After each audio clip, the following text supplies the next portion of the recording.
ยข้างเป็นไม้แปลนทางเทิงนี่โอ้บ่ได้เลยไม้นี่หักหมดเลย คือสิหลายผ้าหลายปีได้เนาะ คันเปลี่ยนเป็นสังกะสีเพิ่นก็สิดีเนาะ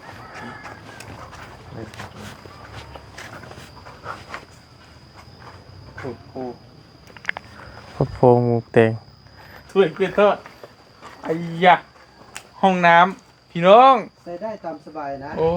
เอาแบบหยอดลงเลยเนาะบริลาดเลยเนาะแบบ อนุญาตให้พอเด้อ บอกคำบอกมันคำบอกมาฮอดพี่ตะเกิดเบิ่งกาทิศนี่เห็ โอ้ นแล้วนะ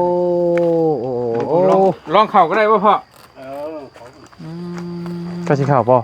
นี่เข่าเบิ่งในห้องน้ ระวังลุบเด้อบ่เตียงเลยจะได้ดึงกันขึ้นแหละ ำนี่บ่นี่ชักโครก สักโคก ขออนุญาตด้วยพี่น้องเลยขอโทษขออภัยภาพบทสวยบ่งาม บ่มีนะยาเลย อย่าลุบดึงกันจะไปล้างซะนี่หัวอยู่ใส่นี่ พอเนาะสิไปล่างอยู่ใส่กับผู้เฮง ให้มันเป็นปุ๋ยในดินเนี่ยนะเอาเนี่ยมาปลูกป่ะนี่ ทม ปลูกบริเวณหอมนี่ถมแล้วปลูกงาม อย่าแต่พืชสิตายกันเข้มโพดเนาะ บ่ฮอดกล้วยมาเตียงกล้วยมาปลูกงาม ได้อีดอกเนาะไปลองเลยเสื้อผ้า เสื้อผ้าใหม่ๆแล้วบุญเลยเสื้อผ้าใหม่ๆทั้งพ่อเพิ่นแพ็คมาให้แล้วก็ซักมาให้เรียบร้อยซักรีดมาให้เรียบร้อยหอมปุ๊บพี่น้องกันเนาะแต่ว่ามันสิใหญ่เล่าอยู่เพิ่นไงพี่น้องไงใหญ่ก็ใส่อยู่แล้วว่าไล่อยู่แล้วเนาะใส่ซิเบอร์ลองใส่เบิ่งด้วยเด้อแต่ว่ามีแต่เสื้อเด้อมีแต่เสื้อผ้า ใครจะมีพอกับบุมียังเลย โดย เนี่ย โดย บ่เป็นหยังไรแหละเนาะ ทีเดียวก็ได้แล้ว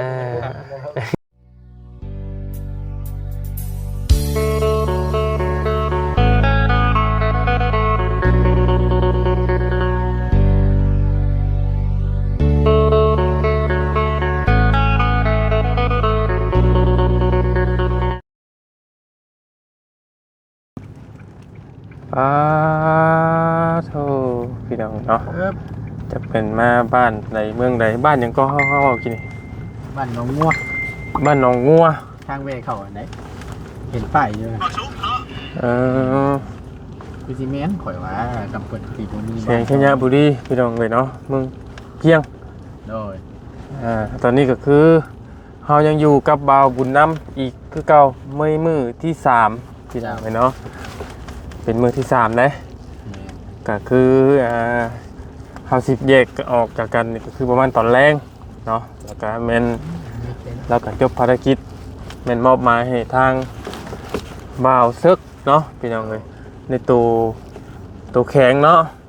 จบจากตัวแข็งแล้วก็แม่นเฮากลับไปตามทางของพวกเฮาพี่น้องเลยไปหาทางบ่าวดีพุ่นแหละคู่คิวพุ่นแหละพี่น้องเลยเนาะก็คือโอ้ทั้งนั้นก็ บ่เกี่ยวบ่ได้ด้วยเนาะ เว้ย ไก่เด้บาด ปะคือสัตว์ฮอดบ่อแก้วแล้วก็แม่นเฮาสิยิงลงไปในเบื้องจันทน์ที่บ่มันไปแบบใดเฮาอ้อมไปแบบใดมันต้องตามโรงพยาบาลก่อนบ่ มันจังว่าตามที่ข้อมูลมาตามที่ผู้เข้าๆกันเพราะว่าได้ขึ้นไปทั้งบ่อแก้วหัวพันธุ์น่ะก็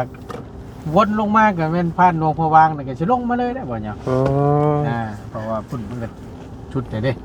พอทางน้องเมฆก็คือว่าสิไปหาป้าบ่อยู่ไสบุข้อยก็ลืมแล้ว แม่นอยู่บ้านไหนบ่ แม่หา แม่นนี่บ่จ๊ะทางนี้บ่ ว่าใหญ่แท้ โอ้ เอ้ามีแต่ว่า เนาะ ปรับกล้องหน้าไว้ก็ได้ ฮึบหันเลยข่อยน่ะนี่ ได้บ่ เอ้ย อยู่ข้างล่างพี่น้องเนาะมันยุมันยะอยู่พี่น้องเอ้ยเอาทักทายกับสบายดีและสวัสดีพ่อแม่พี่น้องเนาะเบิดกูสู่คนเนาะพี่น้องเอ้ยบ่ว่าสิอยู่ในประเทศหรือว่าต่างประเทศเนาะหรือว่าทางใดก็แล้วแต่ทิศเหนือทิศใต้เนาะยินดีต้อนรับเข้าสู่ช่องของหมอยาวซาแนลคือเก่าเด้อพี่น้องเด้อเนาะเอาพอๆกับหมู่เฮาพี่น้องคือเก่าคือเดิมเนาะก็คือยังอยู่แขวงชัยบุรีคือเก่าพี่น้องเอ้ยเนาะ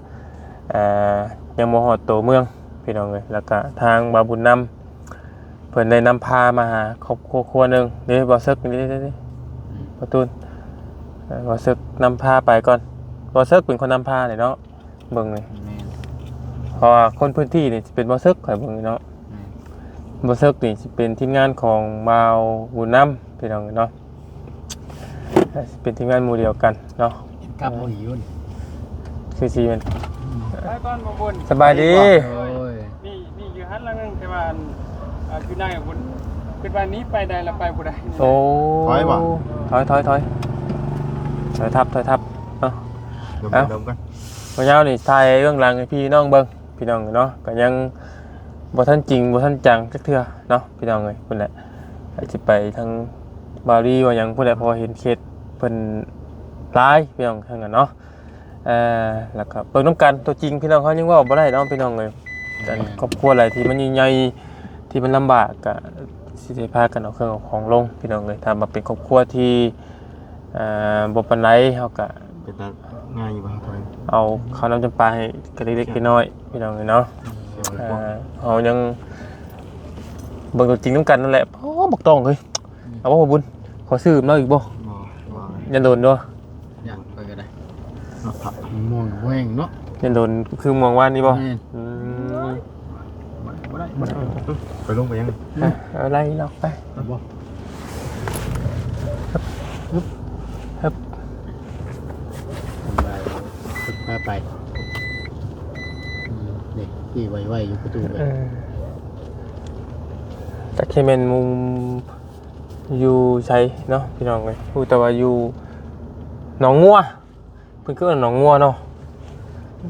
สงสัยเป็นหนองงัวนะตะกี้บ้านนี่นะ ประตูที่ไว้อยู่ ไปนำกันพี่น้อง โดยโอเคตู้ แกเสียกันแค่ประตูหวานว่ะ แต่ว่าบอซึกนี่แล้วว่าอะไรบ่เนาะรถเราไปรถเรานะ โดย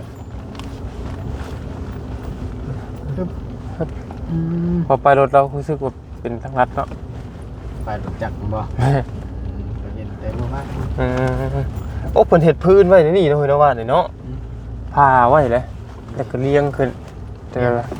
ตับไว้อยู่เต้ขับอยู่ โอ้ ยังไม่ใช่ซอยสิบ่ จ้า เพิ่นลังนั่นนี่ได้นี่บ่เนี่ย โอ้พุ่นอ่ะ เตา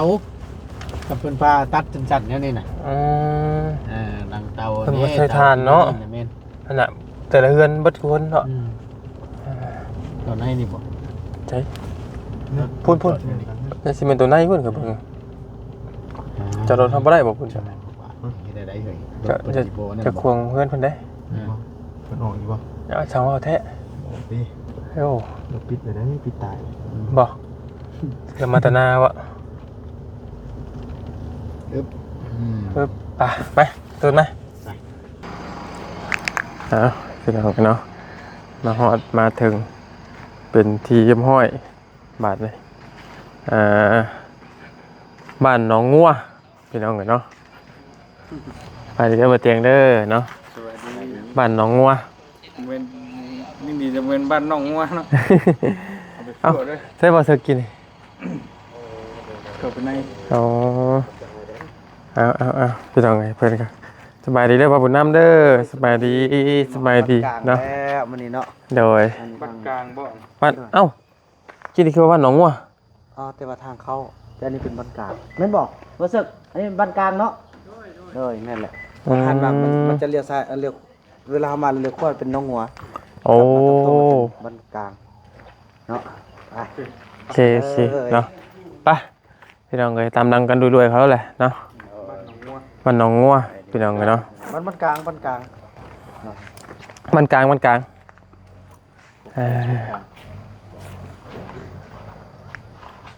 อันนี้ก็เป็นเคสที่หนึ่งของอันมื้อนี้เฮาเนาะ โดย เป็นเคสที่หนึ่ง บายดีเด้อ โอ้ยสบายดี ทางว่าบุญน้ำเนาะ สบายดีเนาะ ไป ได้พี่น้อยไปกำลังไปที่เมืองเขาโอ้เมืองที่เมือง มวนบ่ว่าบุญน้ โอ้หลายคนแห้งมีเจ้าบ่เมาเลย ำเฮ้ยเจ้าบ่ง เป็นเพลงหรอบัดเลย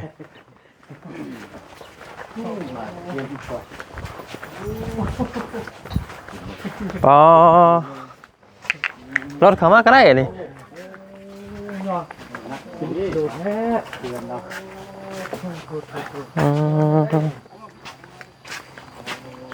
ลูกหมดแล้วบางอย่างแล้วเนาะ โดยโพ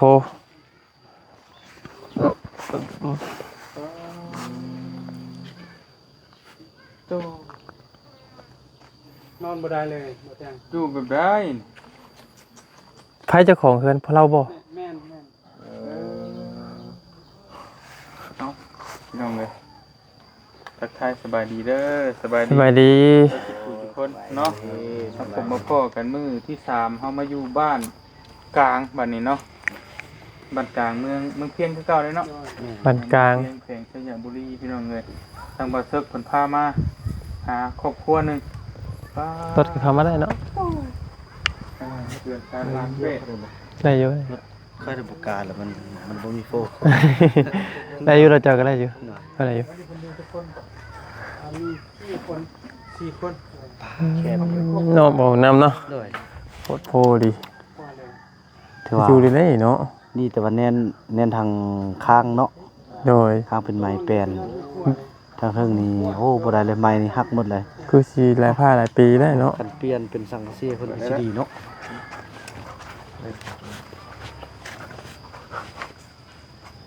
โอ้โห โคตรโพหมูเตงใช่หม่องเรานอนนะ นอนในมันผัว เข้าฟัง กันยายนอนบ่ได้ละบ่ยาว อื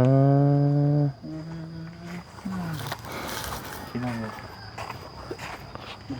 โอ้โหเลยพี่นี่เลย สบายดีประตูสบายดี เข้าแล้วประตูแล้วท่านเจ้า เอ้าบ่ได้บ่สบายดีเฉพาะ สวัสดี โอ้ อ่า เพื่อนเจ้าบ่นี่ ใช้ครอบครัวไปใช้ ไปไก่นี้เขาปลูกหน้า ไปเฮ็ดหน้าให้เพิ่น เกี่ยว อยู่กันจักคนน่ะนะ ยืนกันนี่ลูกน้ำกันคนเราได้3เรายัง2ยังยิง1ใส่1 คือว่ากรกกระเดียแท้มันบ่มีแนวมุ่งบ่นี่เพื่อนเจ้าครับ บ่มีแนวมุ่งนี่คันว่าลืมไปเกี่ยวหญ้าเกี่ยวข้าวมามุงแต่ว่าได้ไปใส่นี้รับจังเอาน้ำเพิ่นมากิน เอ เพิ่นมา อ บอกไม่ได้ไป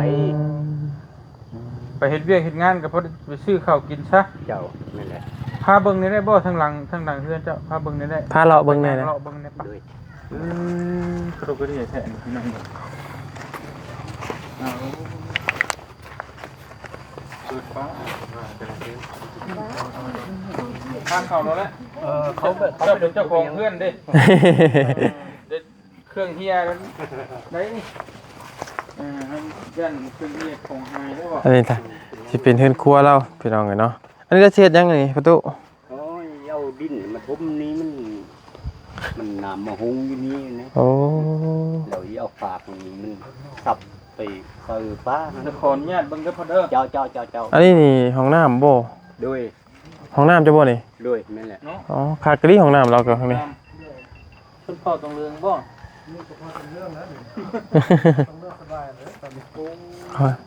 ใช่อ่ะ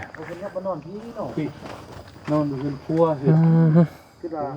โดยที่นี่นอนบ่ได้แล้วเนาะ บ่เห็นพี่น้องเลย มันเข้ามา ใช่แล้วข่าวรถบ่เป็นหยังยันงูกัด ดูดีในยันโง่นะเนาะมีโง่อยู่อันใดไหนบ่ยาว หึ งูอยู่ได้อันใดไหน มีบ่ โดย มีงูบ่ นี่พอมันไปชอกมาไปไหนอันใดแต่ว่าตัวตายแล้ว ฮะ วางเด้อบ่เตียง เอามาเบิ่งดูฮะ เอาให้เพิ่นแล้ว หาแล้ว ด้วย โอ้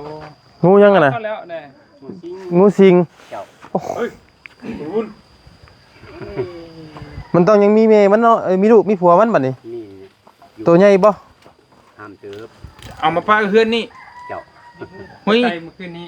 ไปไกลมันขึ้นนี้ไปไกลมันขึ้นนี้พากันไปไกล อ๋อขี้เข็บขี้หยังบ่ สวัสดีเด้อเบาเชิกเด้อ สวัสดี พี่น้องเลย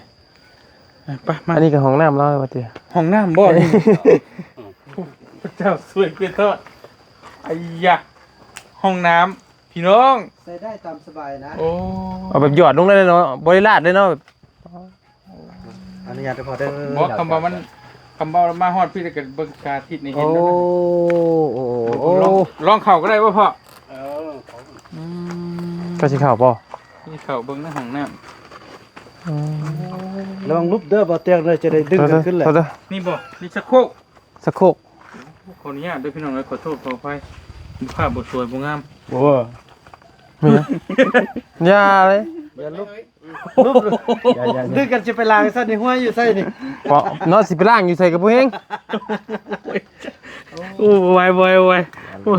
อันตราย คือห้องน้ำเราเฮ็ดเองนี่เอาไม้ใช้ซื้อๆนี่ แม่นเอาไม่ใกล้กันนี่มัน แล้วก็เข้า เป็กเมรีโล อย่านั่งเดี๋ยวบ่จักคนนี่นอนนี่ ของน้ำจะเอ บ่ต้องถามว่าจะเอนะ แบบอันบ่าวน้ำเคยใส่ได้ตอนน้อย ตอนสภาพครอบครัวตอนน้อยเป็นกันเอิ้นวิดบึก บิ๊กบึก วิดเป็นห้องน้ำเกินวิดบึก มันบ่เต็มบ่ เต็มแล้วก็ทิ่มซื่อๆแต่ท่ม อ๋อ เวลา อ๋อมาเทปก็มาตัวนี้เนี่ยมันขาดเต็มเนี่ยมันกบไว้เลย ทิ่มเลย แล้วคุณไหม ขุดมาอีก ขึ้นใหม่เป็นวิดบึกเวลาถ่ายลงไปมันจะดังบึ๊บ เดี๋ยว มีน้ำมีดังจ้อมเลยเนาะ แม่น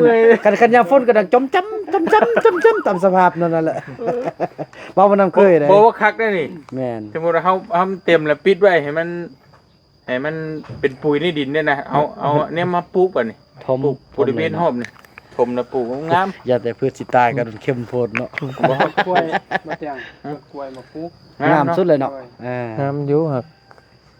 มันแฉบคือเก่าเอาไปให้เจ้ากินคือเก่า ก็มันสิขึ้นอันนั้นมันกันตอกแล้วแหละเนาะ โอ้ยอันเจ้าชื่อกินอันเจ้าคนจักใช้ยังก็ไม่รู้วะ แม่นดีก็ใส่ปุ๋ยธรรม นี่ ชา ถ้า ติ เคินว่ารวยพ่อขี้คุณนั่นนี่ เด้ก็ได้อยู่ข้างๆกันยังงามย้อนได้เห็นหากมันฮอดไปจักเลยดิ เออ โอ้ต้นกล้วย ว่าแต่กระบากกระเบาะแล้วน้อยเนาะทั้งเป็นแท้ ลึ นี่ กพะโล้ดีเนาะ เออ ห้องน้ำพี่น้อง เป็นจากให้อะไรเฮือนใหม่ไว้เด้เนาะ เนาะแม่นมึงสั่งซี่ให้เราเนาะ ไกลบ่จากป่าบุญน้ำมานี่จากปันโล โอ้ไก่เติบได้ 6-7 ไก่ก็สู้นะถ้ามีใจเนาะ โดย ถ้า โดย มีกำลังทรัพย์นี่นั่นได้ก็สู้แหละ ก็บ่ไกลซ้ำเฮาได้แล้ว ดูจังเลยมัน ใกล้แล้วบ่ใกล้ซ้ำเบาเตียงแล้ว เฮ็ดได้ดีเนาะ เนาะน่าเป็นสงสารเนาะถ้าสมมุติอันเบา เอา เตีย กระ ง ไผ่มา จู่ตัว เอาจุดนี่ได้ไว้ได้บ่ยาวเว้ยชาวบ้านในลังมาช่วยกันเบิดเลยนี่น่ะแค่เดียว ได้อยู่ ชาวนี่ยังโอ้ยโยก็ได้เปิดใหม่ๆแล้ว ก่อนอ่อน ว่าเฮาอยู่นี่ ก่อนอ่อนก่อนย่อบ่ได้เนาะลองไงอ๋อเจ้า คักดีโลคักจะคุมเว้าจะคุมว่าจะคุมด่าบ่จะคุมปล่อยนี่เนาะ เซ่น่ะพอเอ้ยมาพี่โอ้ยลองไง โคตรโพ พอเป็นคนบ้านไรพอ บัดนี้แหละ เป็นคนบ้านนี่บ่เบิดได้บ้านนี่เจ้าแล้วผู้เดียวเนาะเจ้าก็หมู่เลยเนาะเออ ยังนี่น่ะ ตะกี้นั้นเขาลูกไส้ลูกสาวเขาแม่เท้านอนผี อืม เขาอัน จ้า พุดหัวแล้วเขาก็ล สั ง ง มาก ะสีเทอระเพนเทอระชงนี่ก็บ่มีบ่พอ ฮะ สังกะสีมาใส่เทอระเพนเทอระชงนี่ก็บ่มีบ่ มันบ่มีนะไปรับจ้างแต่ละมือก็มาซื้อเขากิน โอ้ มันบ่มี นี่ก็เพื่อนก็คักนี่พี่น้องเอ้ย เพื่อนคักนี่เนี่ย ป้ายนี่บ้านกลางนี่ คือมีสายพื้นสายไฟมาได้ใช้นี่ สาม อ้าว เจ็ด ว่าอีโตไฟน้ำเพิ่นแล้วบ่มีเงินให้เพิ่นแล้วเพิ่นบ่โตน้ำเพิ่นซ้ำ อ๋อ เพิ่นเอาเงินไปหา บ่มีไฟนะบัดนี้ บ่มีไฟมีฟืนหยังแหละ โอ้มีฟืนมีไฟอย่างเลยเนาะ บ่ อืม มีแต่ไอ้ศพใหม่ใต้แล้วมาดังไฟเห็นพอรับแล้วก็รั อัน บ หญ้านี่ตะกี้จะเอามาจะใช้นี่ พูดนะบ้านห่างเขาพูดนะเบิดนี้เพิ่นมันมีรถมีรางเฮามันบ่มีมันบ่ร้อนคนบัดเนี้ยบ่ร้อนหา เล่ของน้ำนี่ มีอยู่หญ้าตัวนี้ก็ติ ได้ หญ้าก็มีอยู่บ่ มี เอากะหาคอเข่าของน้ำเพิ่นก็ได้ตีบุญเจ็บท้อง เอาห้องน้ำมีพี่ก็มีอยู่เด้อเฮ้ย เป็นกันเองนะห้อง เอา น้ำ เป็นหยังก็ข่อยอยู่ข้างหลังพี่ก็ได้ กะเขาเข่าในเพื่อนเพิ่นกับบ่มีบ่นี่เพิ่นเข่าเพื่อนเพิ่นน่ะจะเคลื่อนไปแล้วขอเข่าบ่ได้บ่ เดี๋ยวผม ให้เป่าซึกก็ได้ตีบอก มานั่งพี่ก็ได้เพราะมานั่งครับคุยกันเลยครับ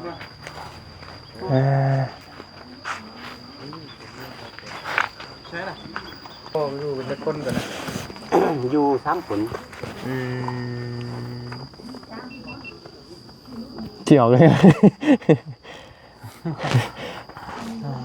พ่อแม่ลูกติ เจ้า ขอโทษด้วยพ่อชื่อว่าได้เลย ชื่อเงา เงา เงา อายุจักปีเลย 54 54 ปี บ่แม่นว่าแต่แต่อย่างว่าได้ซื้อนี่บ่เตรียมหูบ่งาวเป็นจัง คือ งาวก็คือแบบ เป็นจังได๋วะแบบโง่จาหั่นนะงาวเป็นบ่บอก อืม ชื่องาว แม่นแหละ คืออย่างก็ ไอ้อหย่างซื้อแบบนี้ก็มีบัดนี้ชื่องาว มันมีหลายห้าวก็มี ห้าวก็มี มันทัดก็มีเนี่ย ห้าวงาว อืม งาว อืม งาวก็มีอีก มามี นั่นว่าแหละเดาถึกอีกงาวก็คือดาบเนาะดาบที่ยาวๆอะนะ แม่น เออไอ้งาวเนาะนึก แต่อันนั้นอันเจ้าเพื่อนอันนี้จะปลูกจักปีแล้วจะปลูกเองบ่ อันปลูกอันเองเนี่ยว่าเฮือนนี่ปลูกไปมือเล็กมือน้อยคือเฮ็ดคือซ้อมเอาจังซี่เนี่ยว่า บ่มันเป็นได้คือจะว่าปล่อยให้มันชุดโชมก็ดอกก็ดิ เอา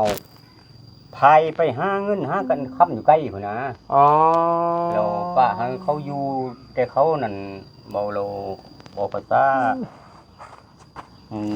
เฮานั่นเขียนให้กันแล้วพายกันมีป้ากันนะ ป้ากันกับเมียหั่น เจ้านั่นแหละแล้ว ตอนนี้นะป้าได้รู้ว่ายังอยู่ ป้ามาแล้วเขาน้องชายไปเอากลับคืนมาแล้ว มาได้หลายปีแล้วแหละ ตอนนี้เลิกกันกับเมียแล้ว บ่เลิกเถือยังคืนอยู่นำกันเงี้ย ป้ากันแล้วเลิกกันแล้วมาเอากันใหม่สิบ่ เจ้า โอ้แต่ก่อนน่ะไปอยู่ในบ้านเมียพุ่นใช่บ่หรือว่าจัง ด้วย ได๋ แม่นแหละ หรือป้าเฮือนนี่ไว้ ป้าเงินอยู่นี้ เออ บ่เลิกเงินพ่อเงินแม่เงิน คนโกขึ้นเข้า เจ้าแม่นแหละ บัดนี้คืนกับเมียแต่บ่ได้ไปอยู่บ้านเมียบ่ได้พากันมาอยู่พี่ มาอยู่ผี โอ้ เบิ่งกลมะขามเนี่ยไปกลมะขามมันเพียงของเขานี่ตุนครั จนใหญ่เนาะ บอกว่ามันช้ำดอกบ่แม่นเฮือนคนอยู่นะพี่น้องเอ้ยก็เฮาสิว่านะมันกระดอกกระเดียโพด แม่น เจ้ามาอยู่ตั้งแต่เจ้าอยู่นี่จักปีแล้วสภาพที่เป็นแบบนี้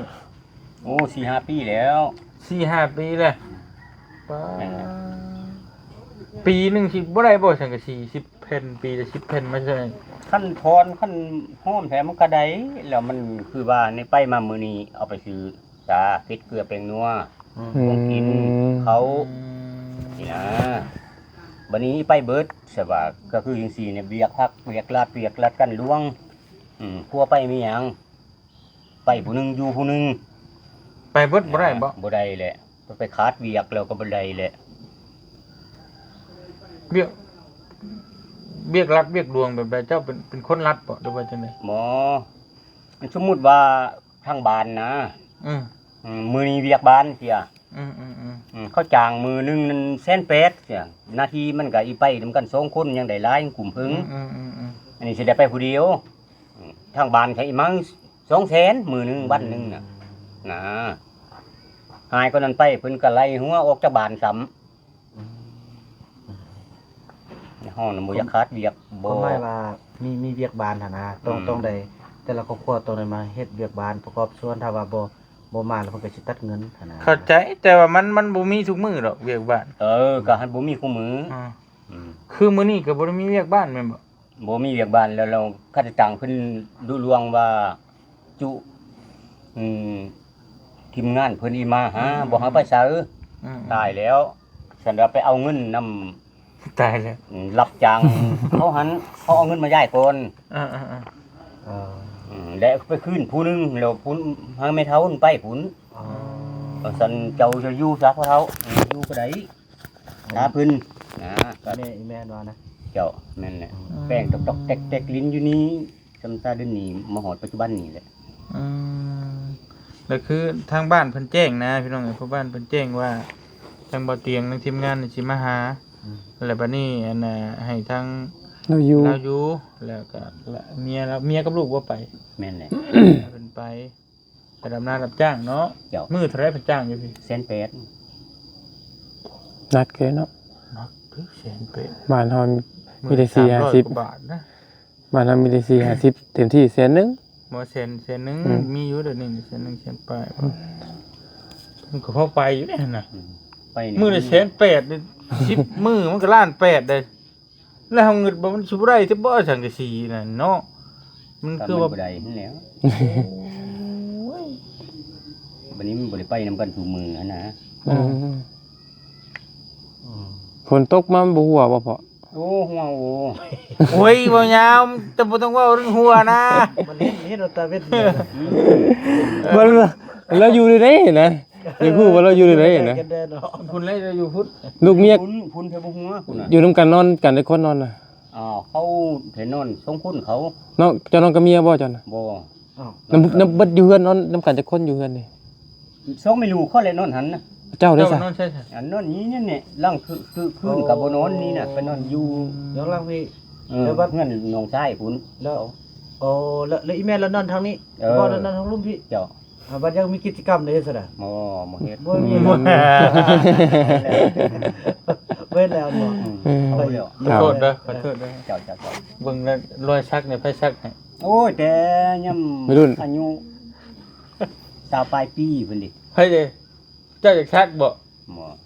ซักเครื่องบ่ มีความหมายว่าเป็นหยังอันนี้มีความหมายว่าหยัง บ่ฮู้เชื่อเขาสักหันก็ยัง กากบนี่ กากบใช้กาผู้หญิงป้าเปื่อย กบตัวมี กบตัวแม่ กบตัวเม มีลูกซ่อนสีกันอีกเลย ยิงกบเลยเอาหน้ายิงกบ บ่เตียงกัน3 2ก็ยิงตั้งแต่แค่นไม่ได้ขึ้นน่ะลูกที่1ดอกที่1ดอกที่2ลิบมับเลยป้าแท้ก็เนาะ อืม โอ้โอ้ พี่น้อง โหดขนาดเลย คัก โอ้ ตาพี่น้องเอ้ยเนาะแต่ว่าโอเคแหละเนาะพี่แต่ทางหัวยาวเองก็บ่มีหยังให้พี่น้องเอ้ยได้มีมาต้อนมายามเราพี่น้องเอ้ยเนาะจะห่อประมาณ10ห่อนี่แหละเด้อตุอันพอแล้วกันเนาะแต่วางไว้นี่ได้บ่ ได้ จ้ะนี่แล้วก็มีเสื้อผ้าเด้อเสื้อผ้ามาให้จักเจ้าสิใส่ได้หรือบ่ละตัวใดมันใส่ได้ก็ได้ตัวใส่บ่ได้ก็ทิ่มเด้อ เจ้า ถ้าคิดว่าคือสิได้อีดอกเนาะพี่น้องเลยเสื้อผ้า เสื้อผ้าใหม่ๆแล้วบุญเลยเสื้อผ้าใหม่ๆทั้งพ่อเพิ่นแพ็คมาให้แล้วก็ซักมาให้เรียบร้อยซักรีดมาให้เรียบร้อยหอมฟุ้งพี่น้องเนาะแต่ว่ามันสิใหญ่เล้าอยู่เพิ่นไงพี่น้องเลยใหญ่ก็ใส่อยู่แล้วว่าไล่อยู่แล้วเนาะ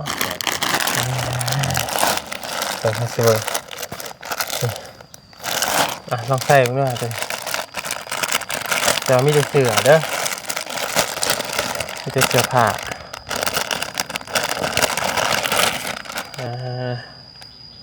นี่ไม่ได้พอลองใส่บ้างด้วยเป็นเสื้อใหม่ๆเลยแต่ว่าทางน้องเมียบ่ย่าบอกว่าเสื้อผ้าเนี่ยมันเป็นเสื้อผ้าแบรนด์ดังนะเนาะบางอันนะเป็นเสื้อผ้าที่ห่อดีป่ะซะแต่ว่าเป็นเสื้อผ้ามือสองพี่เพิ่นซื้อเป็นกระสอบใหญ่นะมาบุญพอดีเลยมีแต่ว่าปั่นไว้ให้ลูกให้เต้าใส่ก็ได้เด้อเสื้อผ้าหน้าเพเนาะมีแต่ว่าเสื้อผ้าหน้าเพนี่ฝากกระมุกขอบใจทาง